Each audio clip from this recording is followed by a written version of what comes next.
fait chaud sur le plateau de voyage au bout de la nuit. Alors, à défaut de clim, bah, voyez, on enlève un pull. Alors, la prochaine émission, on enlèvera peut-être la robe. Non, je plaisante. On n'enlèvera rien du tout. On attend que la clim maintenant se mette en route. Et on va partir en voyage ensemble. Et oui, on va écouter la suite des crimes de l'amour, Florville et Courval.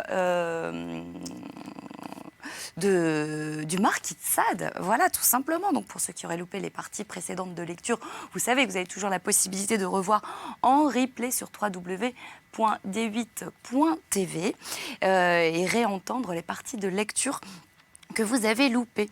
Alors, nous sommes quittés lors de la précédente émission alors qu'un jeune homme débarque chez monsieur et madame de Courval et qu'il avoue être le fils de monsieur de Courval et nous raconte sa sordide histoire. Et ben, je vous propose tout de suite de partir tout de suite en voyage car on est très pressé de connaître son parcours et nous allons être certainement très surpris d'apprendre les histoires d'amour qu'a connues ce jeune homme. Très bon voyage à tous, on se retrouve à la fin de cette émission. Ici, Madame de Courval, Madame de Courval tomba dans une espèce de stupidité et elle craint un moment qu'elle n'eût pas tenu le coup. Elle s'était gardé les yeux fixes, son sang ne circulait plus et monsieur de Courval, qui ne saisissait que trop la funeste liaison de ces malheureuses aventures, interrompit alors son fils et vola vers sa femme. Elle se ranime et avec un courage héroïque, « Laissons poursuivre votre fils, monsieur, dit-elle. Je ne suis peut-être pas au bout de mes malheurs et de mes surprises. » Et cependant, le jeune Courval, ne comprenant rien au chagrin de cette dame, pour des faits qui semblent ne la concerner qu'indirectement, mais démêlant quelque chose d'incompréhensible pour lui dans les traits de l'épouse de son père, ne cessa de la regarder tout ému.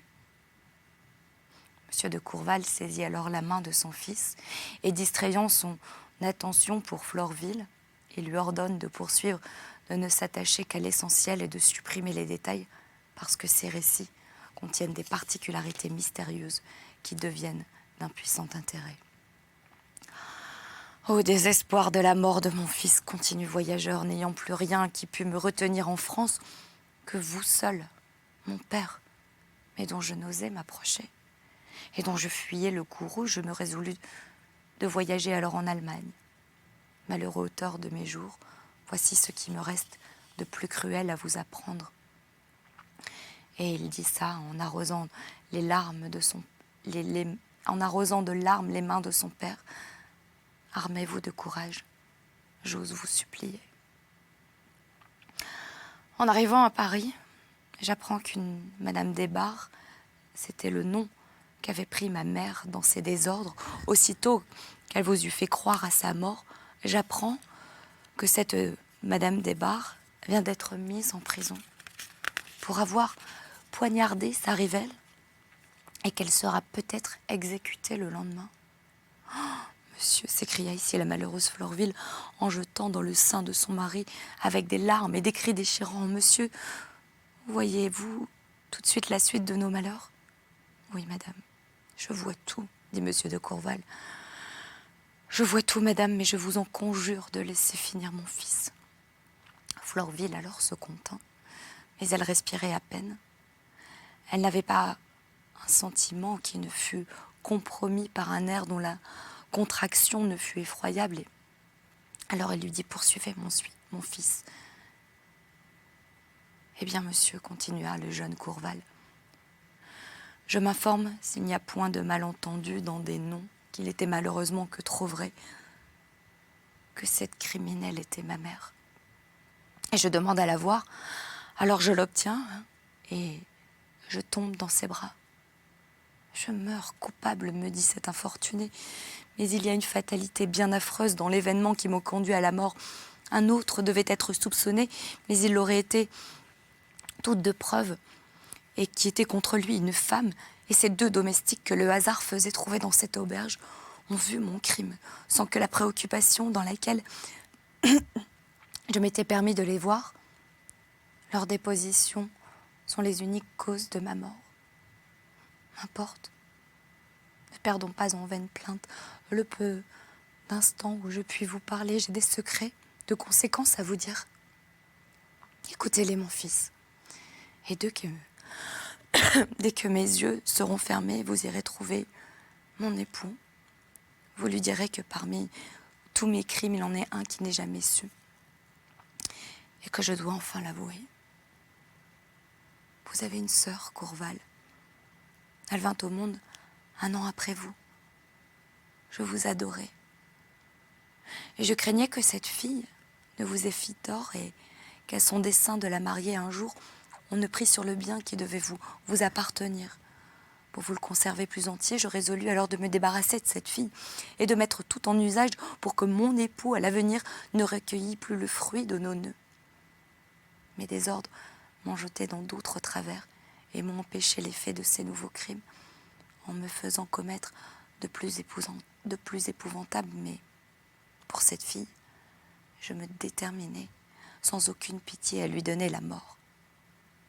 J'allais exécuter cette infamie de concert avec la nourrice que je dédommageais amplement, lorsque cette femme me dit qu'elle connaissait un homme marié depuis bien des années et désirant chaque jour des enfants et n'en pouvant obtenir, elle me déférait du bien sans crime et d'une manière peut-être à la rendre heureuse.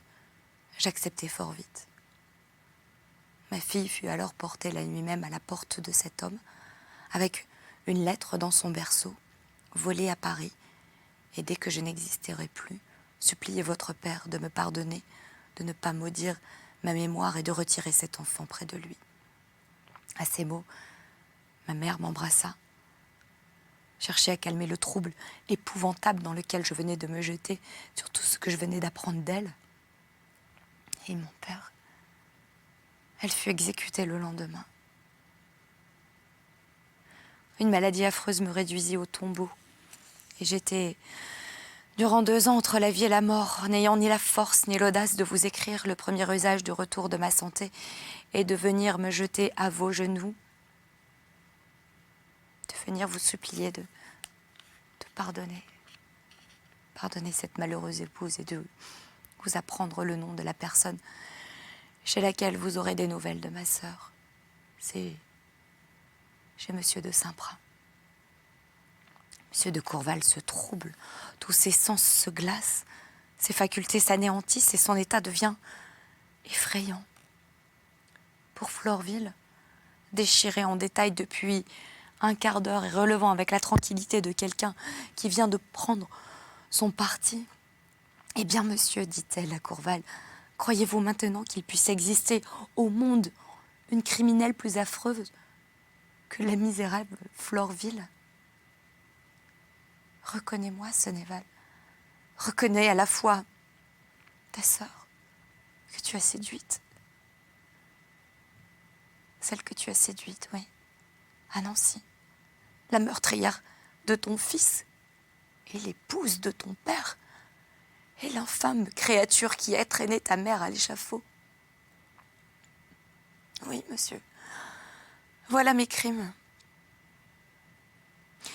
Et sur lesquels je vous jette les yeux, je n'aperçois qu'un objet d'horreur, où je vois mon amant dans mon frère, où je vois mon époux dans l'auteur de mes jours, et si c'est sur moi que se portent mes regards, je n'aperçois plus que le monstre exécrable qui poignarda son fils et fit mourir sa mère. Croyez-vous que le ciel puisse avoir assez de tourments pour moi? Ou supposez-vous que je puisse survivre dans un instant au fléau qui tourmente mon cœur? Non. Il me reste encore un crime à commettre. Et celui-là les vengera tous.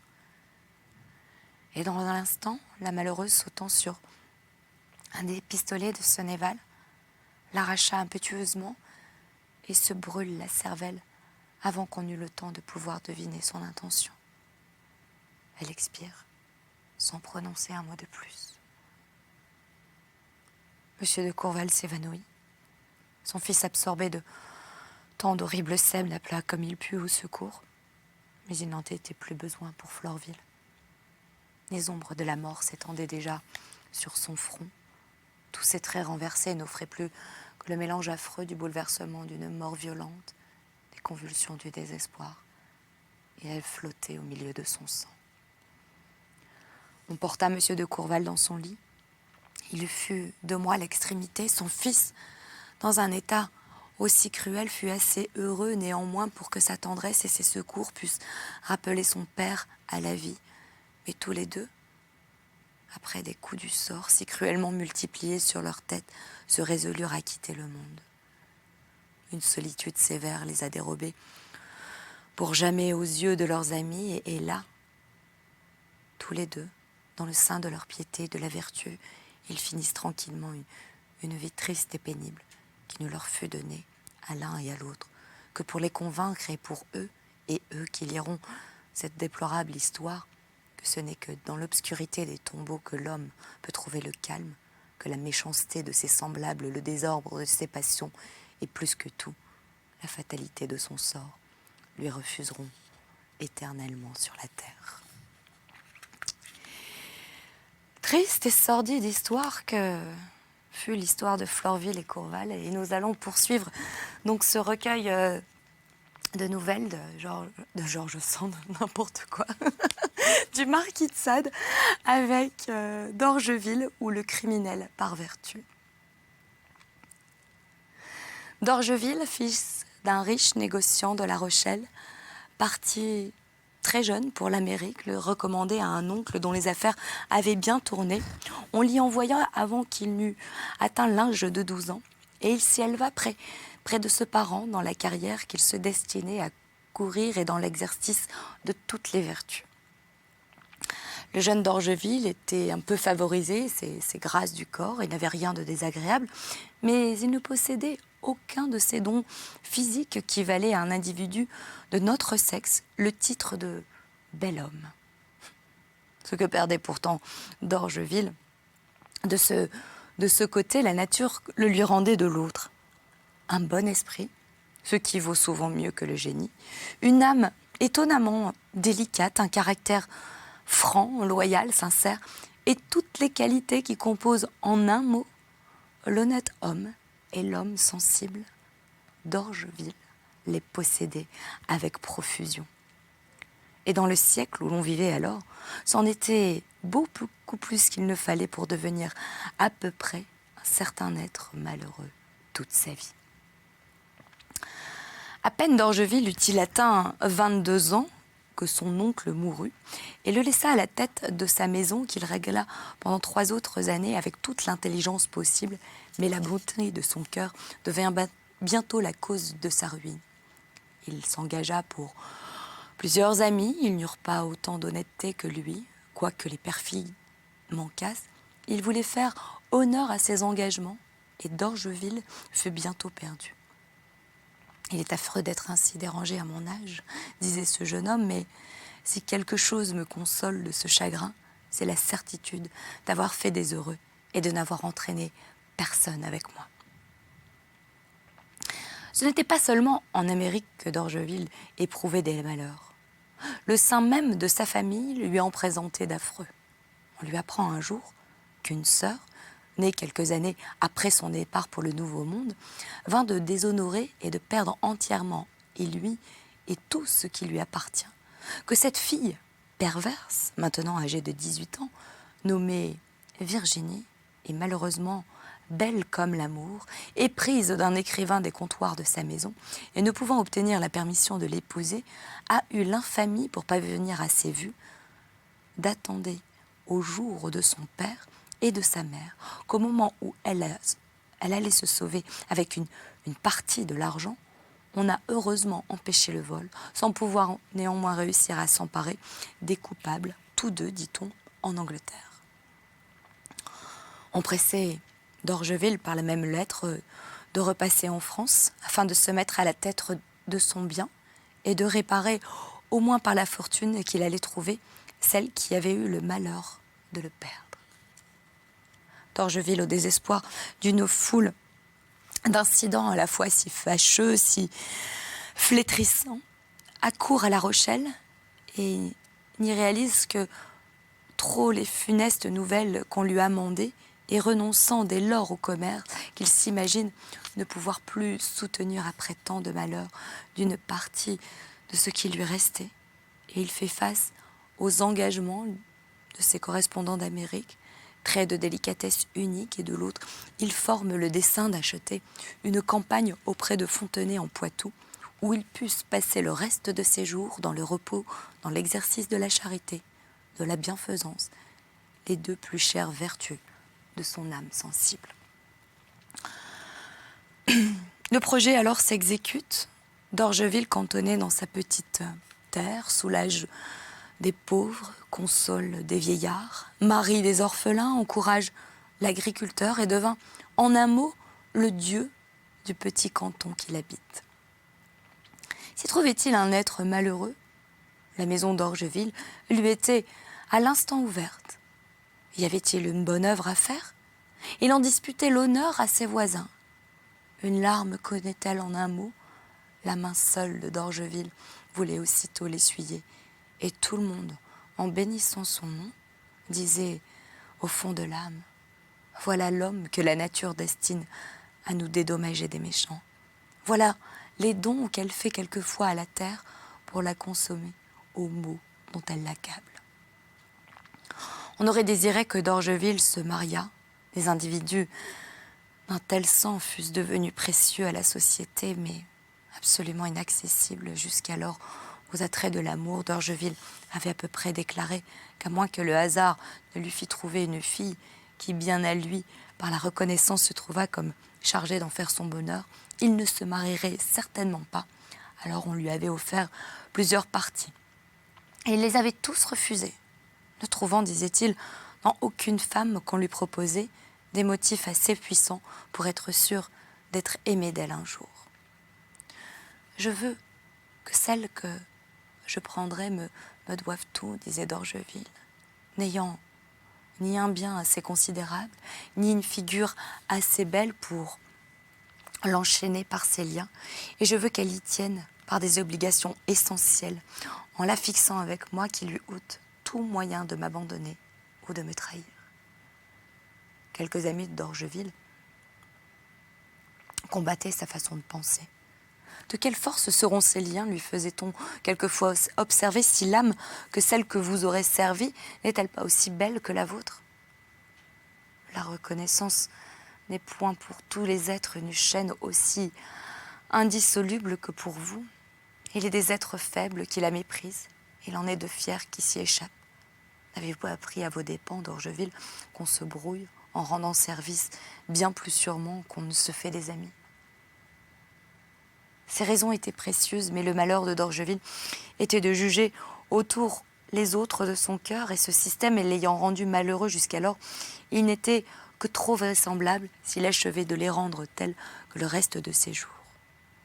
Ainsi, pensez quoi qu'il pût être l'honnête homme dont nous racontons l'histoire lorsque il vint lui présenter d'une façon bien singulière l'être qu'il crut destiné à partager sa fortune, qu'il imagina fait pour le don délicieux de son cœur. Et dans cette intéressante saison de l'année, où la nature ne paraît nous faire ses adieux qu'en nous accablant de ses dons, où ses soins infinis pour nous cessent de se multiplier pendant quelques mois, pour nous prodiguer tout ce qui peut nous faire attendre en paix le retour de ses premières faveurs, à cette époque où les habitants de la campagne se fréquentent le plus, soit en raison des chasses, des vendanges, ou de quelque autre de ces occupations si douces à qui chérit la vie rurale, et de si peu de prix pour ces êtres froids et inanimés, engourdis par le luxe des villes, desséchés par leur corruption, qui ne connaissent que la société, que les douleurs, que les minuties, parce que cette franchise, cette candeur, cette douce cordialité qui en ressent si délicieusement les nœuds, il se trouve avec les habitants de la campagne, et il semble que sous un ciel pur, que les hommes peuvent l'être également, et que ces exhalaisons ténébreuses qui chargent l'atmosphère des grandes villes souillent le même cœur des malheureux captifs qui se condamnent à ne pas quitter leur enceinte. Au mois de septembre, enfin, d'Orgeville projeta d'aller rendre visite à un voisin qui l'avait accueilli à son arrivée dans la province et dont l'âme douce et compatissante paraissait s'arranger à la sienne. Il monte à cheval, suivi d'un seul valet, et s'achemine vers le château de cet ami, éloigné de 5 lieues du sien. D'Orgeville en avait peu, et il donne son cheval à un domestique, franchit le fossé qui le sépare de la haie, l'attend, et parvint enfin au lieu même d'où partaient les plaintes qui l'avaient surpris. « Oh, monsieur !» s'écria une fort belle femme, et tenant dans ses bras un enfant qu'elle vint de mettre au monde. « Quel Dieu vous envoie secours !»« Vous voyez une créature au désespoir, monsieur ?» continua cette femme éplorée en versant un torrent de larmes. « Ce misérable fruit de mon déshonneur n'allait pas voir le jour que pour le perdre aussitôt de ma main. » « Avant d'entrer avec vous, mademoiselle, dit d'Orgeville, dans les motifs qui pouvaient vous porter à une aussi horrible action, permettez-moi de m'occuper d'abord que de votre soulagement. Et il me semble que j'aperçois une grange à quelques 100 pas d'ici, alors tâchons d'y arriver. Et là, après avoir reçu les premiers soins qu'exige votre état, j'oserai vous demander quelques détails sur ces malheurs qui paraissent vous accabler, en vous engageant ma parole que ma curiosité n'aura d'autre but que le désir de vous être utile et qu'elle se renferma dans les bornes qu'il vous plaira de lui prescrire. » Cécile se confond en marque de reconnaissance et consent à ce qu'on lui propose. Le valet alors s'approche, lui prend l'enfant. D'Orgeville place avec lui la mère sur son cheval et l'on avance vers la ferme, la grange. Elle appartenait à des paysans à leur aise qui, à leur sollicitation d'Orgeville, reçoivent très bien et la mère et l'enfant. Et on prépare un lit pour Cécile. On place son enfant dans un berceau de la maison d'Orgeville, trop curieux des suites de cette aventure pour ne pas sacrifier au désir de les apprendre la partie de plaisir qui a projeté, envoie dire qu'on n'attende point pour qu'il se détermine à passer comme il pourra dans cette chaumière la journée, la nuit, la prochaine, et Cécile ayant besoin de repos, il recommence par la supplier d'en prendre avant de songer à la satisfaire comme elle ne s'était trouvée au milieu du soir. Et il attendit le lendemain matin pour demander à cette charmante créature en quoi il pouvait lui être de quelque secours. Le récit de Cécile ne fut pas long. Elle dit qu'elle était fille d'un gentilhomme qui s'appelait Dupérier et dont la terre était à 10 lieues de là, qu'elle avait eu le malheur de se laisser séduire par un jeune officier du régiment de Vermandois et pour lors en garnison à Niort, dont le château de son père n'était qu'à quelques lieues et que son amant ne l'avait pas plutôt su grosse qu'il avait disparu. Et ce qu'il avait de plus affreux, ajouta Cécile, était que ce jeune homme, ayant été tué 3 semaines après dans un duel, elle perdait à la fois l'honneur et l'espoir de ne jamais réparer sa faute. Elle avait, continua-t-elle, caché sa situation à ses parents aussi longtemps qu'elle l'avait pu. Mais se voyant alors hors d'état, en pouvant imposer davantage, elle avait tout avoué et reçu de l'or de si mauvais traitements de son père et de sa mère qu'elle avait pris le parti de se sauver. Il y avait quelques jours qu'elle était dans les environs et ne sachant à quoi se déterminer et ne pouvant se résoudre à abandonner tout à fait la maison paternelle ou les domaines qui l'avoisinaient lorsque, saisie par de grandes douleurs, elle s'était résolue à tuer son enfant et peut-être elle-même après quand d'Orgeville lui était apparue et avait daigné lui offrir tant de secours et de consolation. Ces détails soutenus d'une figure enchanteresse, de l'air du monde le plus naïf et le plus intéressant pénètrent bientôt l'âme sensible de d'Orgeville. « Mademoiselle, dit-il à cet infortuné, je suis trop heureux que le ciel vous ait offert à moi.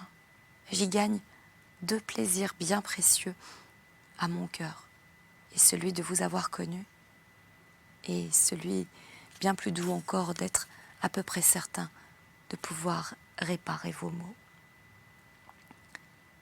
Cet aimable consolateur déclara alors à Cécile le dessein qu'il allait trouver à ses parents et de la raccommoder avec eux. « Vous irez donc seul, monsieur, répondit Cécile, car pour moi, je m'y présenterai certainement pas. » Mais oui, mademoiselle, j'irai seule d'abord, dit d'Orgeville, mais j'espère bien ne pas en revenir sans la permission de vous y ramener. Oh, monsieur, n'y comptez jamais. Vous ne connaissez pas la dureté des gens auxquels j'ai affaire. Leur barbarie est si reconnue, leur fausseté est si grande que, m'assurasse-t-il, même de mon pardon, je ne me fierai point encore à eux. Cependant, Cécile accepta les offres qui lui étaient faites, et voyant d'Orgeville décidé à se rendre le lendemain matin chez Dupérier, elle le conjura de bien vouloir se charger d'une lettre pour le nommer à Saint-Surin, l'un des domestiques de son père, et lui avait toujours le plus mérité sa confiance par son extrême attachement pour elle. La lettre fut mise, cachetée à d'Orgeville, et Cécile, en lui en donnant, la supplia de ne pas abuser de l'extrême confiance qu'elle avait en lui et de la lui rendre intacte, telle qu'elle le lui avait donnée. d'Orgeville paraissait fâché qu'on puisse douter de sa discrétion. Après la conduite qu'il tient, on lui fit 1000 excuses et elle se charge de la commission, recommande à Cécile aux paysans et chez telle qu'elle. Et il part. d'Orgeville, imaginant bien que la lettre dont il est chargé doit prévenir en sa faveur le domestique pour laquelle elle est, croit que, ne connaissant point du tout M. Dupérier, ce qu'il a de mieux à faire est de donner d'abord la lettre qu'il a et de se faire annoncer ensuite par ce même domestique dont il sera connu par ce moyen. S'étant nommé à Cécile, il ne doute pas qu'elle demande à ce Saint-Surin dont elle lui a vanté la fidélité, quelle est la personne qu'il vint s'intéresser à son sort.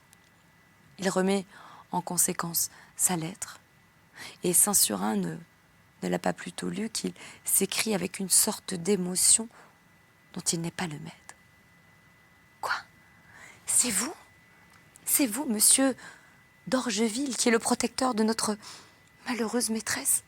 Je vais vous annoncer à ses parents, monsieur, mais je vous préviens qu'ils sont cruellement en colère, et je doute que vous réussissiez à les raccommoder. Qu'il en soit, monsieur. Saint-Surin, qui paraissait un garçon d'esprit et d'une figure agréable, ce procédé fait trop d'honneur à votre âme pour que je ne vous mette pas le plus tôt possible à même d'en hâter le succès. » Saint-Surin monte aux appartements. Il prévient à l'instant ses maîtres et reparaît au bout d'un quart d'heure. On consentait à voir monsieur de d'Orgeville, puisqu'il s'était donné la peine de venir d'aussi loin pour une telle affaire, mais on était d'autant plus peiné, il s'en fut chargé qu'on ne voyait aucun moyen de lui accorder ce qu'elle venait de solliciter en faveur d'une fille maudite, et qu'il méritait son sort par l'énormité de sa faute. d'Orgeville s'effraie point et on l'introduit. Il trouve dans monsieur et madame Dupérier 2 personnes d'environ 50 ans qui le reçoivent honnêtement, quoiqu'un peu d'embarras, et d'Orgeville expose succinctement ce qui l'amène dans cette maison. « Ma femme et moi, nous sommes irrévocablement décidés, monsieur, dit le mari, à ne jamais revoir une créature qui nous déshonore.